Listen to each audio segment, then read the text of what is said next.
এই পৃথিৱীত সকলো তোমাক নিজে কৰিব লাগিব, সকলো বস্তু তোমাক নিজে কৰিব লাগিব। সেইকাৰণে কাৰো ভৰসাত বহি থাকি লাভ নাই। গাইজ, তোমালোকক এটা কথা ক'ম আজি, আৰু সেইটো হ'ল তুমি যদি এতিয়া কিবা এক্সাম দি আছা, এইচএছ এক্সাম দিছা, ৰেজাল্ট হ'ব এতিয়া, আৰু তুমি এতিয়া বিভিন্ন ধৰণৰ প্ৰিপাৰেশ্যন লৈ আছা, ভিডিঅ' এডিটিং কৰি আছা, নিজৰ কিবা কৰিবলৈ ইচ্ছা কৰি আছা, কিন্তু সেইমতে এজন মানুহৰ তুমি ছাপোৰ্ট পোৱা নাই, এজন মানুহৰো তুমি ছাপোৰ্ট পোৱা নাই। তুমি তেনেকুৱা মানুহ বিচাৰি আছা যে মোক যদি কোনোবাই এটা মানে সৰু মানে হেল্প কৰিলেহেঁতেন, মোক সাহস দিলেহেঁতেন, কোনোবাই যদি ক'লেহেঁতেন যে তুই ষ্টাৰ্ট কৰা, মই তোৰ লগত আছোঁ, এনেকুৱা ক'বলৈ মানুহ নাই, জানেনে? ঘৰৰ মা দেউতাকৰ কথাটো বাদ দিয়ক, কাৰণ আছামৰ এইটো মানে নহয়, আছামৰ ল'ৰা ছোৱালীক কোনেও ছাপোৰ্ট নকৰে, যদি কৰে সেইবিলাকৰ পৰিৱেশ বহুত বেলেগ হ'ব লাগিব। সেইকাৰণে তেওঁলোকৰ কাৰণে এটাই মই মানে ৰিকুৱেষ্ট কৰিছোঁ, এই পৃথিৱীত সকলো তোমাক নিজে কৰিব লাগিব, সকলো বস্তু তোমাক নিজে কৰিব লাগিব। সেইকাৰণে কাৰো ভৰসাত বহি থাকি লাভ নাই, লাহে লাহে ষ্টাৰ্ট কৰা, কিন্তু কৰিব লাগিব। লিখি লোৱা, ভালকৈ লিখি লোৱা, প্লানিংটো লিখি লোৱা।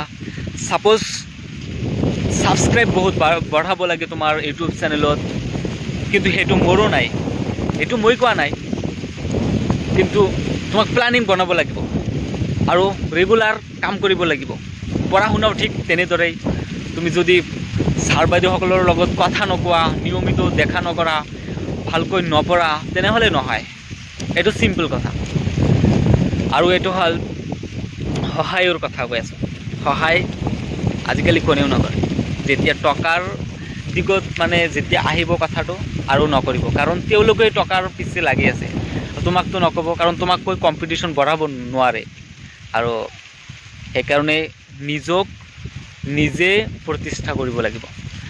সেইকাৰণে বহুত কষ্ট, তোমাক ঘৰৰ কাম কৰিব লাগিব, তোমাৰ মা দেউতাকৰ কথাও শুনিব লাগিব, পঢ়িব লাগিব, ছাৰ বাইদেউসকলৰ কথাও শুনিব লাগিব, তাৰপিছত মানুহৰ কথা সহ্য কৰিব লাগিব। এনেকুৱা নতুন কাম ষ্টাৰ্ট কৰিলে মই অকল ভিডিঅ'ৰ কথা কোৱা নাই, অকল ছ'চিয়েল মিডিয়াৰ কথা কোৱা নাই। সেইটো হ'ব পাৰে তুমি এটা টিউশ্যন চেণ্টাৰ ষ্টাৰ্ট কৰিছা বা টিউশ্যন পঢ়োৱা ষ্টাৰ্ট কৰিছা, কিন্তু তোমাৰ ঘৰৰ মা দেউতাকে এইটো ছাপোৰ্ট নকৰিব। কিহৰ কাৰণে ষ্টাৰ্ট কৰিলি, কিহৰ কাৰণে পঢ়াটো নষ্ট কৰিবি নেকি, আৰু বহুত কিবা কিবি ক'ব। কিন্তু তোমাক পঢ়াও বহুত, তোমাৰ মা দেউতাকৰ সপোন পূৰণৰ দৰে তেনেকুৱা ৰিজাল্ট কৰিব লাগিব, কিন্তু তোমাৰ ইনকামো কৰিব লাগিব, তোমাৰ ছাইড ইনকামৰ মানে নিজক বচাবৰ কাৰণে, বুজিলেনে? আজিকালি সেইকাৰণে সকলোৱে আজিকালি অকলে থাকিব বিচাৰে, মানে কোনেও ছাপোৰ্ট নকৰে, সেইকাৰণে অকলেই থকা ভাল। মই গাঁৱৰ চাই আছে, এইটো মাকৈ খেতি হয় আৰু এইফালে খেতি, আৰু সেইকাৰণে মই ইয়াত আহি ভিডিঅ' বনাবলৈ ধৰিছোঁ। কোনোবাই চাব, ক'ব যে কি কৰি আছে খেতিৰ মাজত অকলে। এনেকুৱা নহয়, যেতিয়া টাইমটো গুচি যায়, বছৰটো শেষ হয়, মাহটো শেষ হয়, তেতিয়া সি বুজা যায় যে মই আচলতে কি কৰিলোঁ।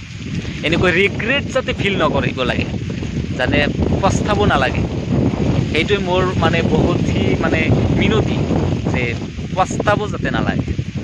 মোৰ এইটো আফচোচ বহুত, যাতে যিমানেই কষ্ট নহওক, পস্তাবটা ৰিগ্ৰেট ফিল কৰাটো বহুত মানে কেনেকুৱা এটা ফিলিং, বহুতহি বেয়া লাগে। আজি মানে বাই বাই, আৰু কষ্ট কৰি থাকিব লাগিব, নহ'লে নহয়।